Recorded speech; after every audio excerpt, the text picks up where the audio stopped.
Hello, hello. Good afternoon. Welcome back.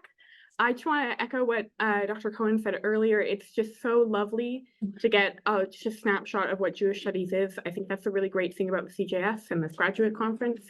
We often get siloed into our own departments, and it's really, really lovely to see what everyone has been doing. And it is extra lovely to welcome you to our keynote, where we'll be hearing from Dr. Eichler-Levine. Before we begin, I would like to acknowledge that it's a privilege to meet here this afternoon on this land which the University of Toronto operates. For thousands of years, it's been the traditional land of the Huron-Wendat, the Seneca, and the Mississaugas of the Credit. Today, this mean place is still home to many Indigenous people from across Turtle Island, and we are so grateful to have the opportunity to work on this land. We are so excited to have Dr. Jodi Eichler-Levine here today to tell us about what we talk about when we talk about Jewish objects. Dr. Jodi Eichler-Levine is a Berman Professor of Jewish Civilization and a Professor of Religion Studies at Lehigh University, where she also directs the Philip and Muriel Berman Center for Jewish Studies. Her scholarly writing and public essays at the intersection of Jewish studies, religions of North America, and popular culture have appeared in the Washington Post, American Quarterly, CNN, Shofar, Kveller, Newsweek, and other venues. She is the author most recently of Painted Pomegranates and Needlepoint Rabbis, How Jews Craft Resilience and Create Community, and I'm told that members of the Pomegranate Collective, which were featured in her book, are also here today, which is just extra special. Finally, a huge thank you to our donors, Gluskin, Maxine Granowski-Gluskin, for their generous support of the ATCJS's graduate program and graduate students, and the Schwartz-Reisman Foundation for the generosity which makes this conference possible year after year. As well, I want to thank again the Ann Tenenbaum Center for Jewish Studies, all of whose tireless staff and student employees make today's event possible. Thank you, Natasha, Galina, Constance, Graduate Director Dr. Simon, and Director Dr. Anna Sternschus, and again, everyone at the ATCJS. Please join me in welcoming Dr. Eichler-Levine.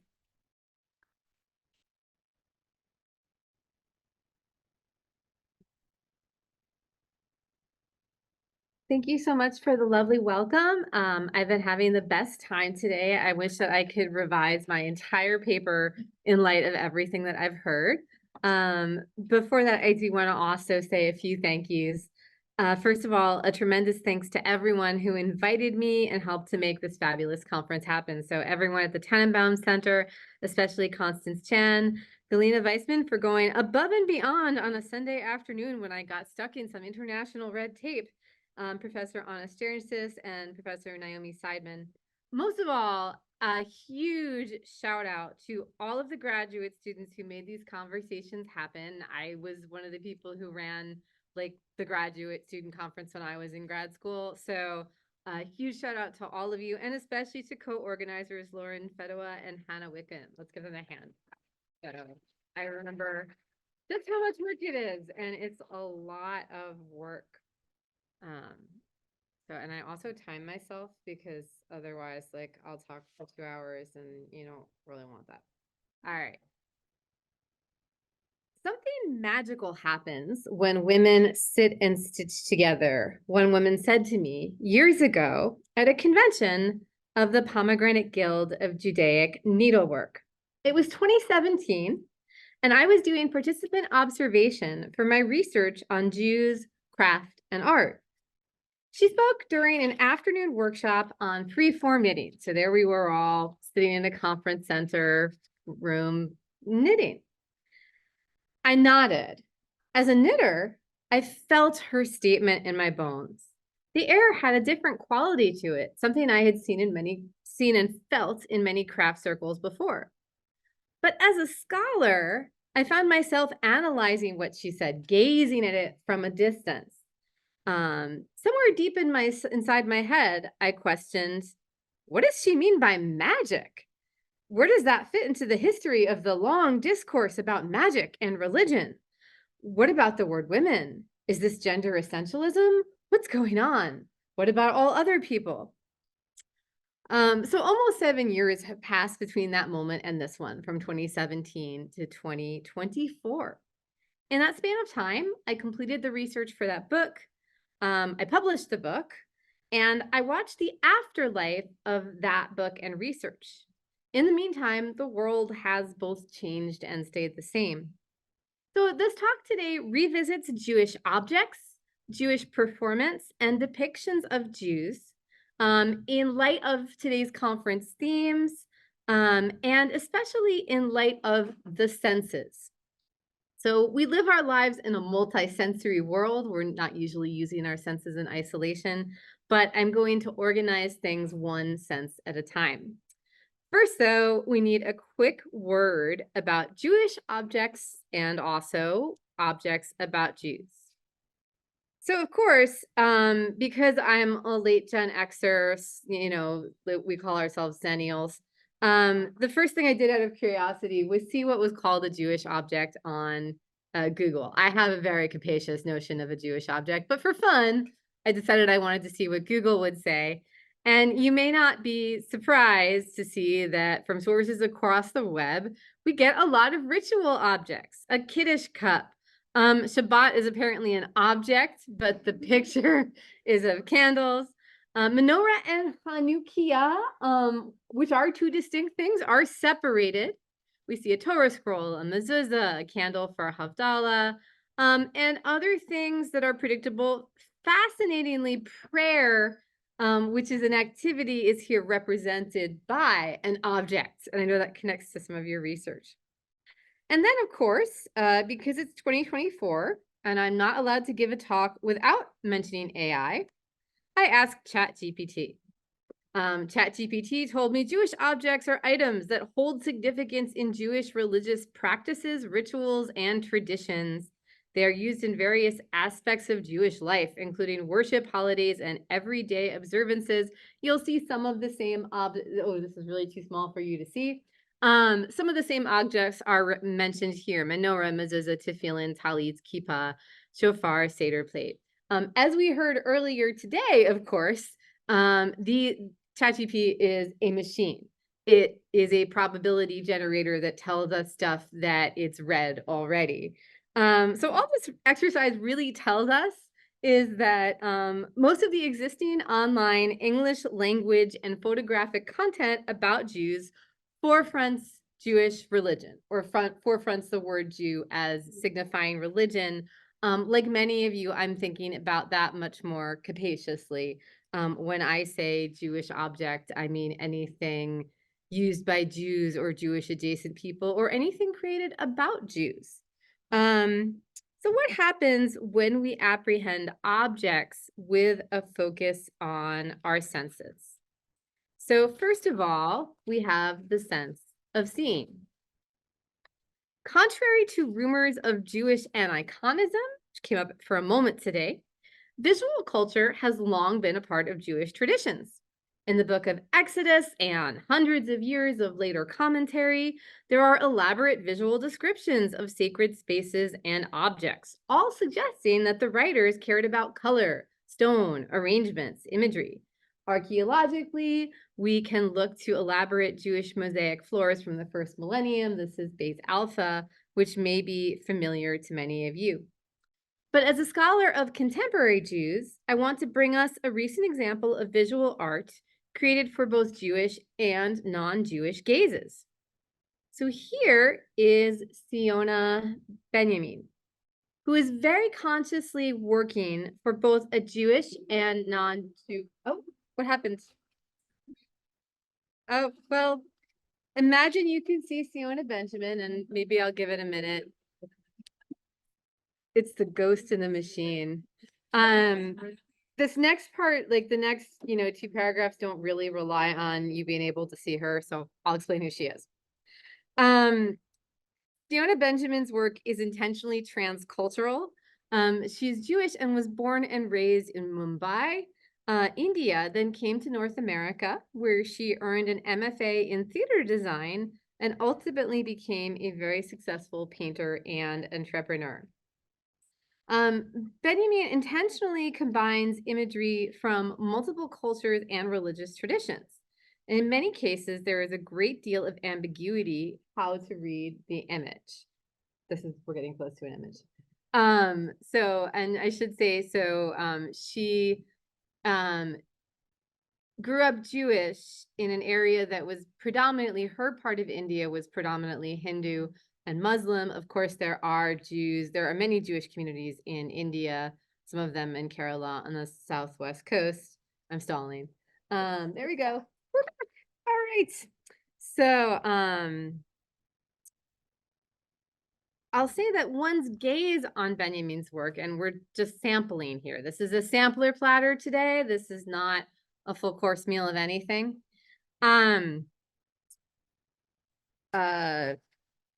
really understand her work, it really depends on your gaze, because she's combining iconography from a lot of different traditions. So on the left here, you can see an image with a blue figure. Many of her figures are blue, and she draws out that blueness both from the blueness of a lot of Hindu pop art and Hindu older art that portrays various avatars of Krishna, for example, as blue, but she's also drawing the blue out of Jewish tradition and some of her own experiences.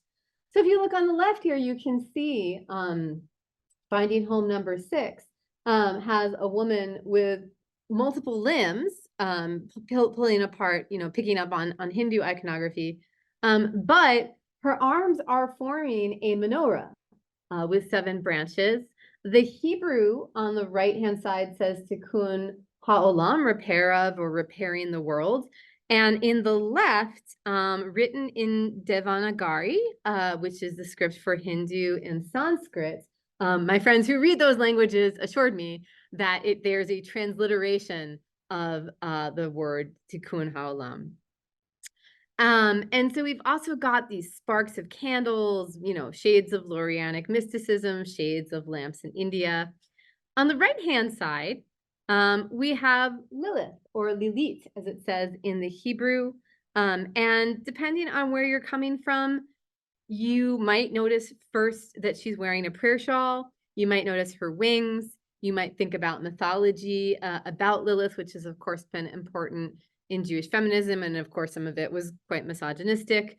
You might notice that she actually has a bullet within her abdomen, and she intentionally leaves these signs fairly open. And there's a hamsa right over all the way to the left-hand side of the frame. And we've got comic book style speaking. 1,000 years have I waited, keeping the embers of revenge glowing in my heart.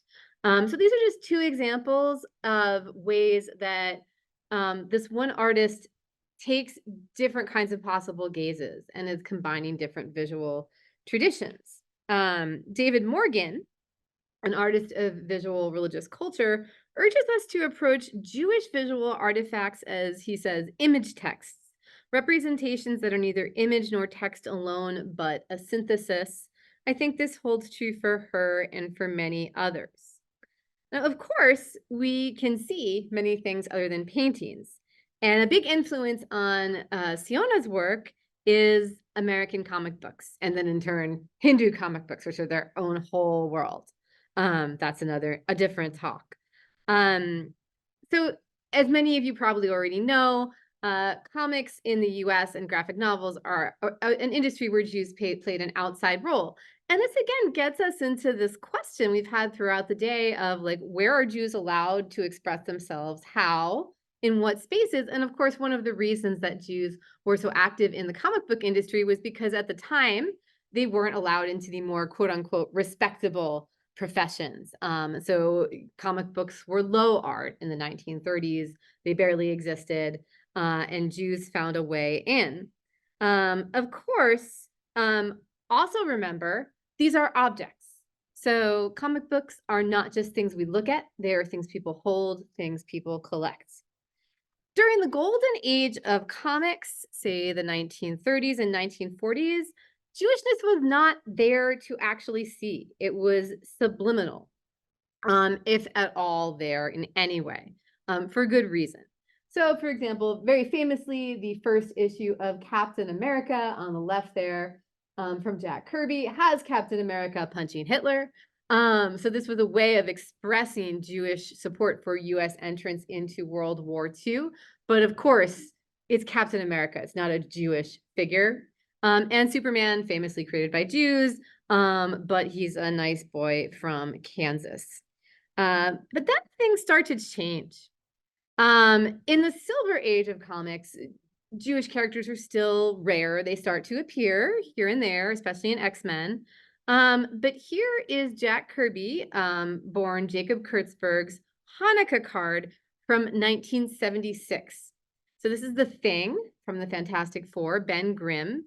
And he's the star of the Hanukkah card. He is holding a siddur or prayer book. So he's holding a Jewish object. He has a Jewish object behind him, and he's wearing a prayer shawl. So we have the Thing start to come out, and much later, in the 1990s and 2000s, in the comics, the Thing actually becomes Jewish. There's a whole comic about it. I won't go into it unless you want to in discussion. So what we talk about when we talk about Jewish images as objects, as icons, is an ambivalence about gazing upon Jews, about Jews as monstrous or as heroes.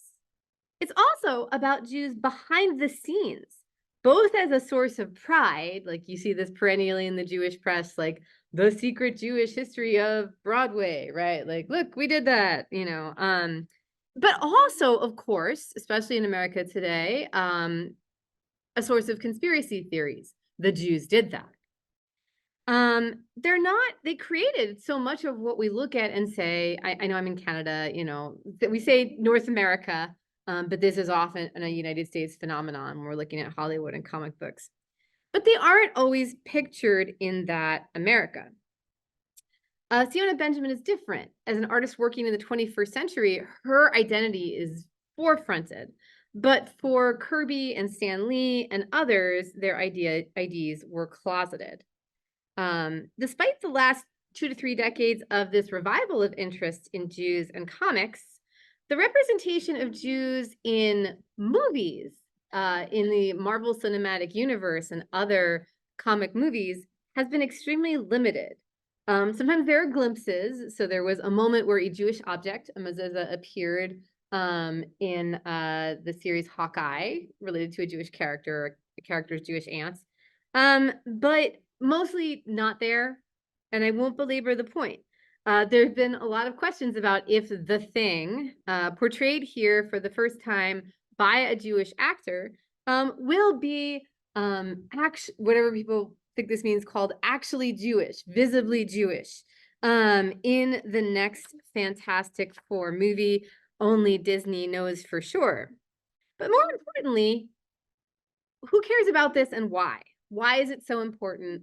What would it mean to see a Jewish superhero, a really real Jewish one, on screen? Sense number 2, feeling. So one of the big ironies of my research is the fact that I wrote a book on the sense of touch, and it entered production just as the pandemic radically altered how we use our senses, especially our ability to brush skin against skin, body against objects. I literally went over the book's page proofs from my guest room in approximately March 2020 on lockdown. It was published in the fall of 2020, and after that, I spent about 1.5 years giving book talks entirely on Zoom, including I got to talk about my work here, but this is the first time I've been at the University of Toronto, so thank you for having me back. It was a really uncanny experience because the research had happened so much in situ, sitting in people's homes among piles of objects, touching the objects, using all of my senses. The smell of enthusiastic dog breath during one interview, the taste of freshly baked madeleine during another. I will say I love my job. The feel of satin and cotton, the sound of needles click-clacking in a knitting group. And then suddenly, I was alone. We were all alone. I was able to touch only my immediate family. And of course, I was lucky that I had 2 other people in my house. Of course, many of my interlocutors attended my online book talks, and hi to anyone from the Pomegranate Guilds or other crafters online today. And that was a tremendous affordance of the technology, since many of the people I interviewed were octogenarians, and of course they were spread all over the country. But now the interaction was different. Tiny boxes on a screen or names in a chat box. We did not breathe the same air as we had in the stillness of knitting circles and homes. In my book, I argued that we have overlooked the importance of the sense of touch in Jewish life. Of course, some fears contributed to that. Part of that avoidance, which we heard about different moments in Jewish history today, like the medieval and early modern period, connects to centuries of Jewish stereotypes that Jews are too fleshly, too carnal, too ritualistic, too of this world. So too does a classical Jewish emphasis on oral and textual learning, although scholarship over the last 50 years has really changed a lot. In Greek, the word for feeling, haptomai, it's where we get our word haptic, is reflexive. It's mutual. So you touch and you are touched. Whereas the gaze can be unidirectional. Not always, we can gaze back, but a gaze can be very objectifying and unidirectional. To touch can be violent, can be very bad, and can be a relationship of unequal power. I was thinking this especially in relationship to Lauren's paper, but it is also mutual. And that was missing during lockdown.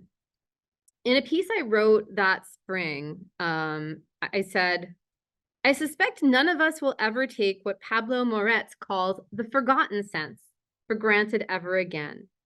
We are all mourning this gap, this irrevocable alteration of our sensorium daily.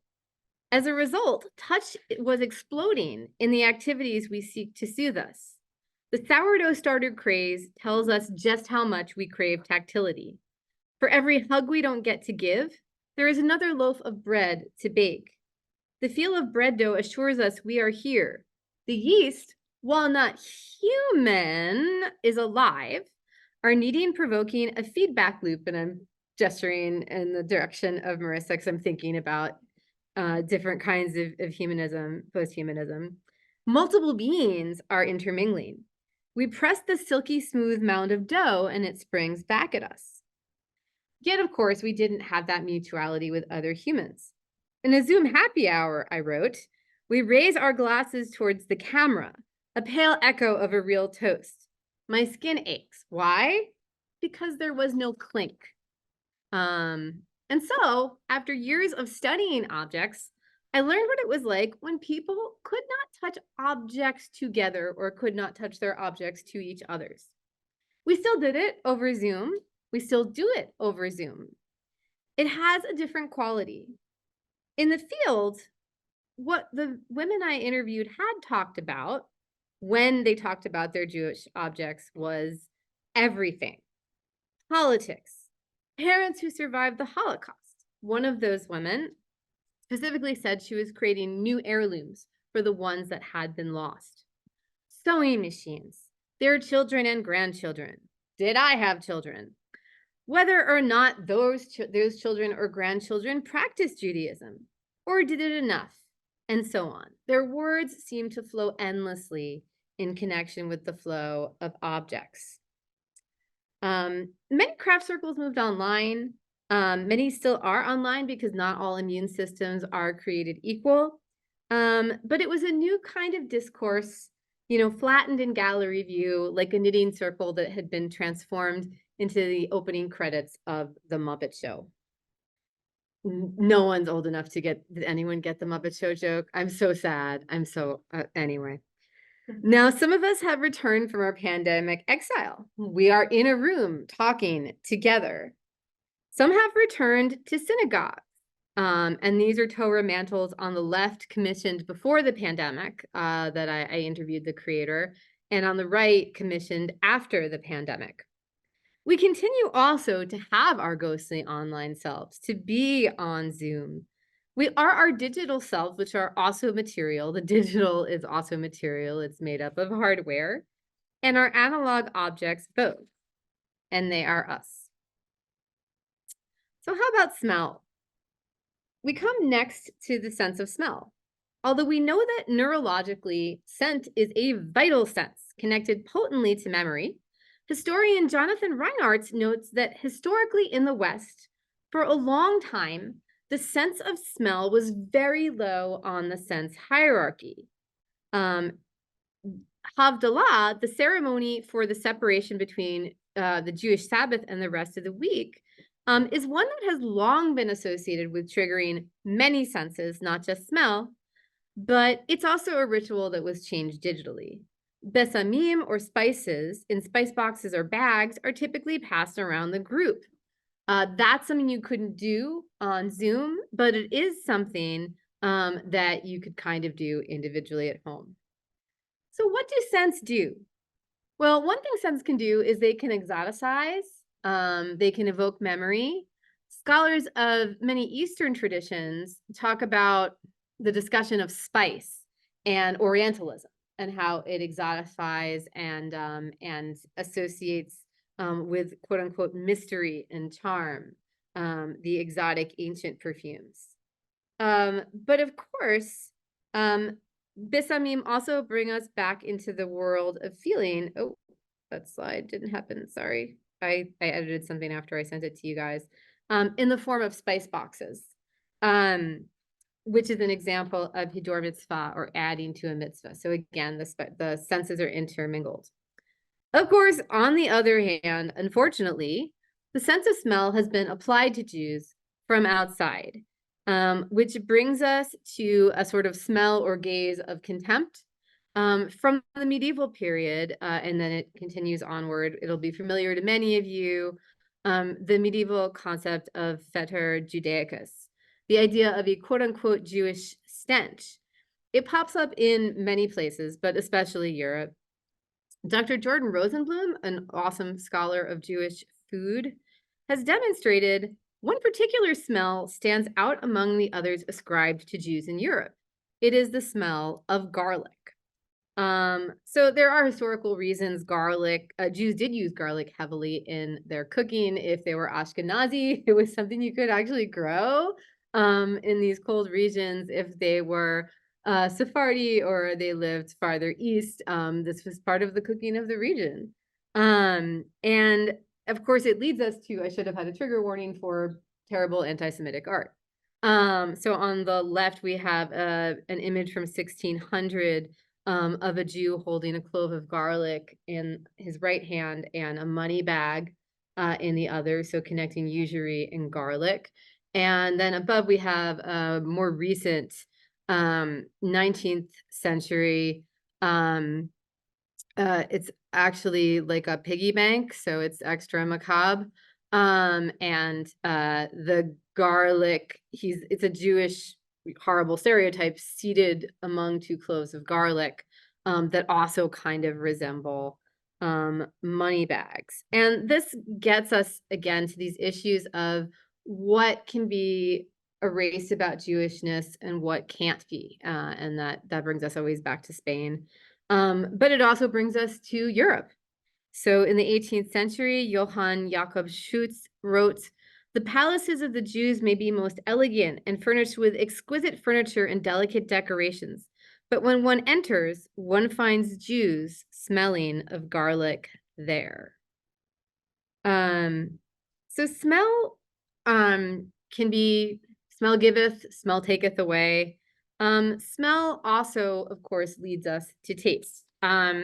Here's a disclaimer in my abstract. I promised kugels and bourekas, and then I changed it between when I wrote the abstract and here. But this totally works with kugels and bourekas.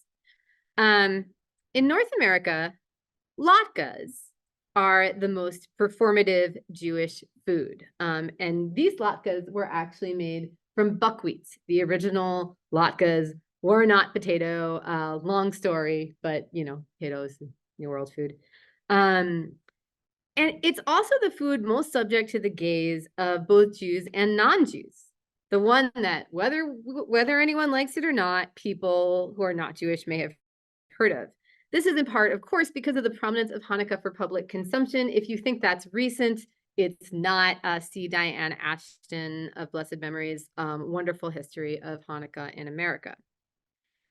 Latkes are also one of the most pliable Jewish foods, able to incorporate and signify a wide variety of Jewish identities or Jewish affiliations with other groups. take, for example, this discussion of General Tso's latkes, pictured on the right, and these are other people's descriptions. I don't mean for any of this to be offensive. From a 2016 entry on the food blog, What You Want to Eat. So the author wrote, because I want latkes, duh, but also I want Chinese food. Because mushu and movies are what we do on Christmas, right? And then it hit me as hard as a spinning dreidel landing on Bubby's dining room table. I'll make Chinese food-inspired latkes. Or consider the gustatory gaze of a non-Jewish cook eating Jewish and adding her own family's spin.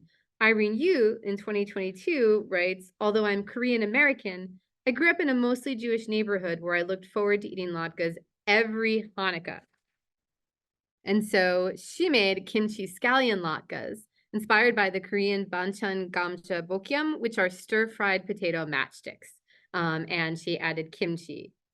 So in the first example, General Tso, latkes are a way that one American Jew, through taste and visuals, performs both Jewishness and she's performing whiteness. Because General Tso is something she puts on, like drag, not something that she necessarily is as part of the Jewish Christmas ritual. In the second example, a Jewish neighbor now gazes fondly upon the Jewish friends of her youth. So it's not, oh, gross garlic. It's, wow, potato latkes. I'm going to adopt them. And finally, this is most crucial.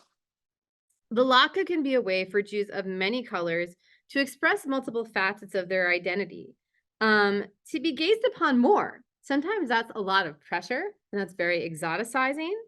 But sometimes this also demonstrates the permeability and diversity of the Jewish community, which of course has always been multiracial and multi-ethnic throughout history. So this allows us to use food to intervene and give us a wider gaze on Jewish history. It's one of the places where internal Jewish diversity has actually been acknowledged, starting with the very popular Sephardic cookbook wave of the late 20th century, continuing through Chef Michael Twitty's Creole latkes today. And if you don't know Twitty's work, as the author of Kosher Soul and the Cooking Gene is definitely worth reading.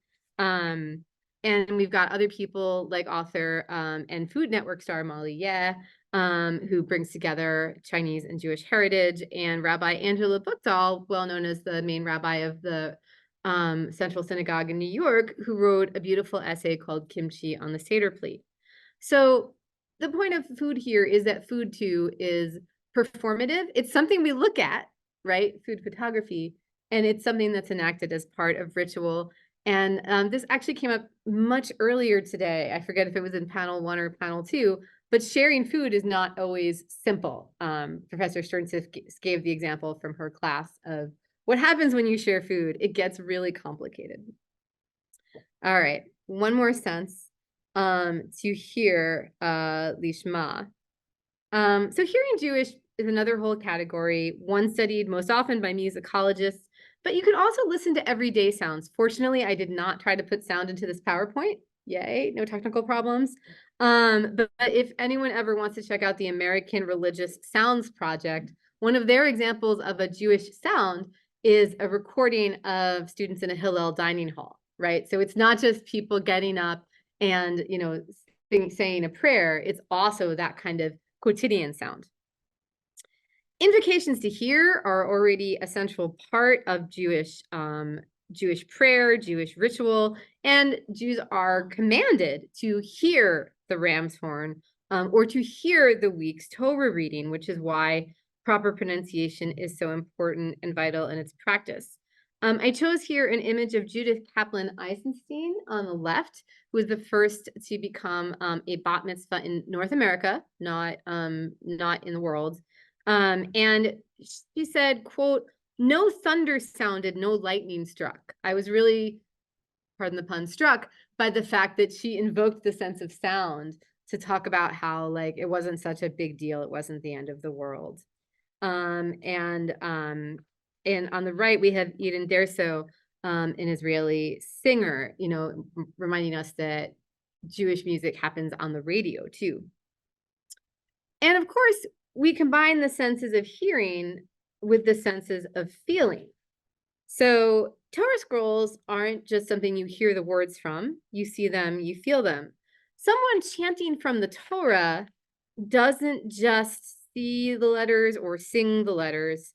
They feel the weight of the yod, which is the long pointer right there, in their hand. And yod literally means hand.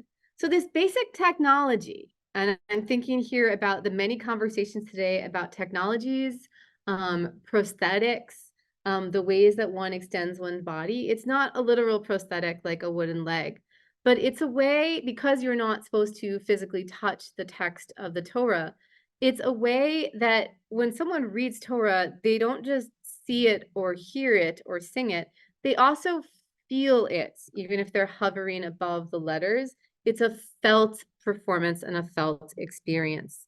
So hearing Jewish can mean so many things. It can also mean really humorous negotiations between Jewish culture / religion and popular cultural / religion. For a completely different project, I have been solely researching Jewish Disney-themed parodies, videos, Haggadot, and Disney-themed seders, which do indeed exist. So here are still shots from a video by the Jewish a cappella group 613 called A Lion King Passover. You could find like hundreds of these, and you might think, oh, it's just another bad Jewish Passover video. But there's quite a lot going on here in terms of what they assume will look Jewish, like their attire, and what they want to make look quote unquote exotic. They've placed themselves in a field so they look like they're in, you know, the quote unquote wilds of Africa from the Lion King. And they're taking entirely songs from the Lion King and using them to tell the story of Passover and to talk about to look to a gaze. So why do people do this? Why are there Purim plays where people sing, you know, something like "We Don't Talk About Haman"? Why are there Passover stories, you know, set to the tune of "Let It Go"? I thought about showing you that one, and I decided it would be mean. So what we talk about when we talk about hearing Jewish operates on many levels. It's partially about representation, right? If people are pointing to Jewish artists, they're saying, we made that. Ironically, it's also about taking popular culture, sometimes already created by Jews, not in this case. Tim Rice and Elton John are not Jewish, but if someone takes a song from Beauty and the Beast, which was written by two Jews, and then makes it about a Jewish holiday, they're taking mainstream stuff created by Jews, but they're making it visually, religiously Jewish, which again brings us back to how Jewishness gets framed. It's about community, creativity, and self-expression. Sometimes it's about ritual attunement and fulfillment. And sometimes, of course, just for fun, making something sound Jewish or look Jewish is just a matter of catching the moment. I give you the unofficial Taylor Swift Haggadah. Yes, this is real. My copy arrived on Friday. And it's actually the traditional text. So this is both an object and connected to the sense of sound. It is the traditional Haggadah text, as far as I've gotten through it, in Hebrew, with a translation in English. Interwoven are little, they call them devars, little interpretations of the Passover story using Taylor Swift songs. And that's as much as I have time for. Ask me more later. So finally, this second section gets us away from the senses and into some particular practices, discursive spaces, and communities. Because one of the real questions is, what does materiality afford us when we think about embodied practices of Judaism and the new kinds of spaces of conversation? Now, of course, I'm in Toronto. I can't be in Toronto and not talk about Torah stitch by stitch and how much I regret not being able to come see it when it was here, started by Tema Gentles, who sadly died last year. So from 2013 to 2023, there was this massive project. Many of my interviewees took part in it to stitch the entire Torah in cross stitch. it was also a site of interfaith discourse. And so this is from the display in 2017. You can see the beginning of the book of Exodus. You can see that it's illuminated. So and they use the word illuminated, taking a medieval practice for giving visuals to go with scripture and adding them in. This is just a close-up of one illumination that shows the colors being used. And it was a multi-faith effort. So there were Christian and Muslim and sitters from other groups, and it brought people together across distance. And then it became a physical space where people could meet. And so it became permeable, to keep going back to that metaphor from before, a space where one could walk around and be surrounded by Torah. Although it wasn't a kosher Torah scroll, one could be surrounded by a Torah scroll that was taller, a cross-stitch one that was taller than you. And it's something that, again, bridged distance because people contributed from all over the world. And there were some verses from the New Testament in Greek and some surahs of the Quran in Arabic that were added as well. A really quick mention of a current project called Beautifully Jewish on tablets. And this started as a grassroots group called Knitting Hope, founded by Tanya Singer, who is again someone who's using the materiality of Holocaust memory. And I'm gesturing at everyone who presented on that and thinking about the Holocaust Museum. There have been a number of projects that attempt to recreate textiles from the Holocaust. And hers was initially called the Blue Sweater Project, based on one survivor's blue sweater.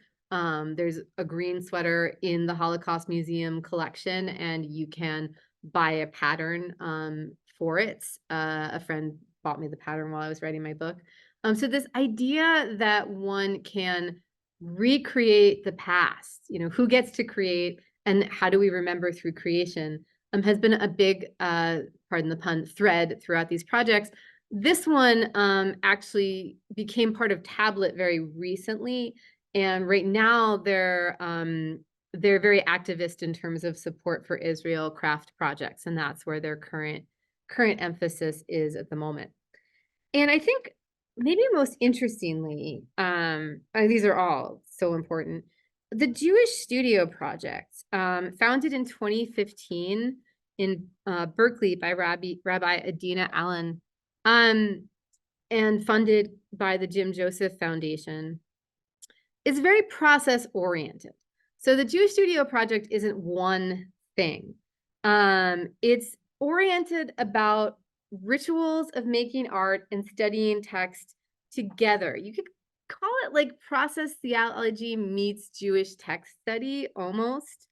And one of their important things is they say we are all created creative.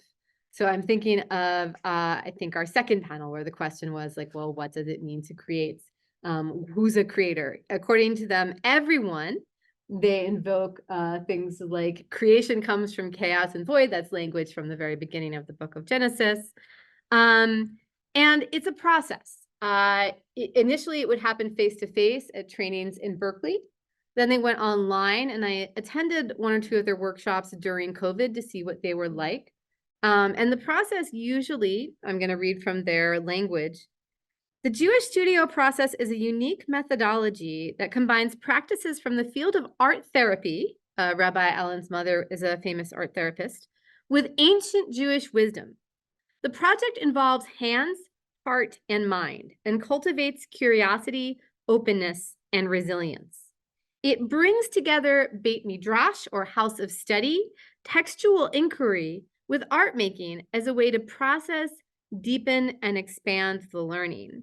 Finally, they write, one need not be an artist or scholar to draw forth meaning and draw down images, to make meaning of the mystery for others and for ourselves. So Jews are not the only religious traditions to connect art making with meaning making. I could point to Tibetan sand mandalas and their impermanence. You all could point to a million things. But this is one that I think will be an interesting space to watch that I didn't get to in my first project. And in a meeting of worlds, because it's a small world, Siona Benjamin blurbed Rabbi Allen's new book and said, "A teacher once told me God is in the details, and that is what I feel this book aims to teach us. This is a powerful midrashic and visionary book." I haven't read it yet because it's coming out in July. So to go back to my question from the beginning, is it magical? Why do Jewish objects and their making matter? Why did a woman at a convention tell me it was magical? Remember, of course, that in the history of the fields of religion, philosophy, anthropology, and a host of others, one of the ways, I'm not going to tell you what's magic and what's not, like that's totally not my job, but one of the ways scholars have divided magic and religion critically, and these are usually European Christian scholars, is by instrumentality. Right? If something's instrumentalizing, if a person is using magic for power, for using the ritual for power for gain, then it's magic. I'm totally oversimplifying that in the interest of time. And this also gets us, though, into questions of materiality. One of the reasons magic is so suspect to many of those same intellectuals is also because of its materiality. And at times, Jews are accused of magic. So knitting circles are not old. They're not uniquely Jewish. And they've existed in a wide variety of conditions. So here's kind of a depressing one. So this is a group of women knitting in a Cyprus internment camp circa 1946 to 1949. So this was a camp run by the British, displaced people after World War II. And I don't know, this is from the website of the US HMM, signifying its omnipresence in this field. But I would just want to remind us that not all knitting happens in some kind of like cozy, idyllic, Victorian parlor or something. That's actually a rarity. More recently, this is an image of a Cancer Thrivers Circle from Detroit, from the Detroit Jewish News in 2016, one of many, many, many, many, many groups, including a knitting circle I sat in with, that would knit blankets for chemotherapy patients. In both of these cases, there is trauma. In this case, many of these women are cancer survivors, or as they call themselves, thrivers. There's trauma, there's resilience, but there's not some kind of, literal pixie dust magic wand thing going on. In the end, I think when we talk about Jewish objects, we're talking about feelings, we're talking about affect. Professor Donovan Schaefer, also quoting Professor Kathleen Stewart, emphasizes the affective power of material culture. Power is a thing of the senses, wrote Stewart. And Schaefer adds, we need to hear in affect both relationality and the panoply of feelings, aesthetic sensations, and desires that are the stuff of power. We can't separate creation from feelings or power. This is why both topics are so charged. If I may, I'm going to very briefly share a recent story from my own life. I was a knitter many years before I began the book research. That's how I stumbled on the topic. And in the process of participant observation, I picked up embroidery and needlepoint. But I was scared of sewing machines. So there's your anxiety about the machine. I was terrified, mostly that I would run over my finger. Terrified.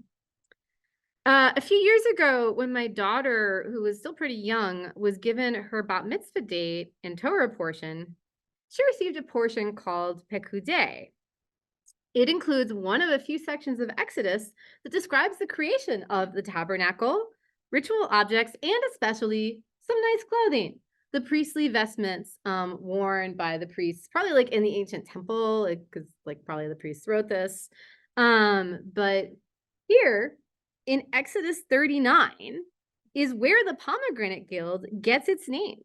from a description of pomegranates and bells embroidered on the hem of those robes.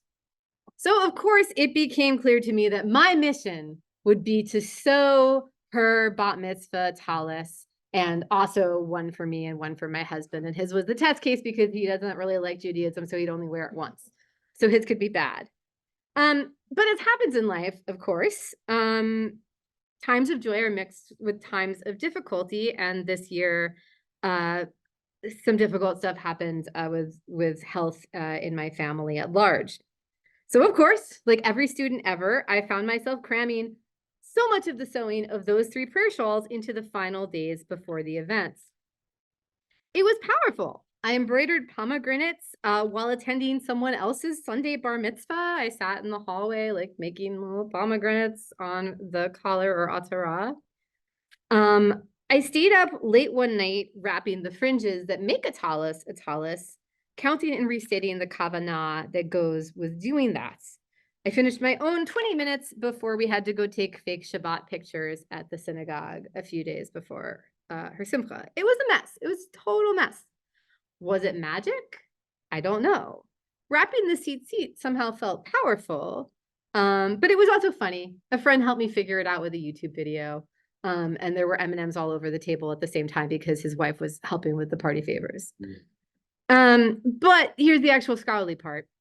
This experience reminded me of the history of Jewish labor over objects. My neck and upper back ached from constantly looking over my work in that final week. My lower back and legs grew tired as I stretched and measured yards of fabric, aligning rulers, cutting pieces.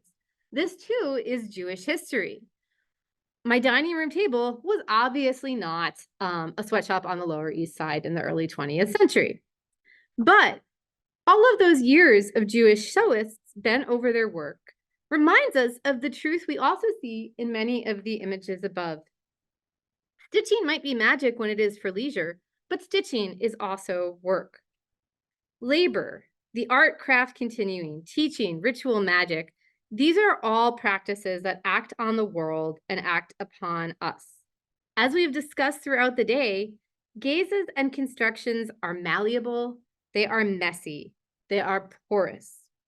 As Sally Promney writes in Sensational Religion, objects, images, and a proliferation of material substances engage, shape, and interact with human bodies. So she too is thinking beyond the human into a quote, mutually invested continuum. When we think to the future, another subject today, I think a little bit about the idea of the magic box. That if you look at like late 19th century futurism and some of that writing, people would think, okay, we're going to put everything in a magic box and then something great is going to come out the other end. Like technology was like this magic box where you weren't sure what happened inside. And in a different way, thinking about nostalgia and the past are playing with a different magic box. The technology is like, you know, from the slide carousel to family photographs, to Disney World as a technology of nostalgia, or the Torah as something that transports people ritually backwards, are a different kind of magic box that that people think of as magic because they're not always unpacking what's going on. In the end, I don't know if stitching is magic, but I think that it's something we can think of on a continuum of magic, religion, technology, and both the human and beyond. Thank you.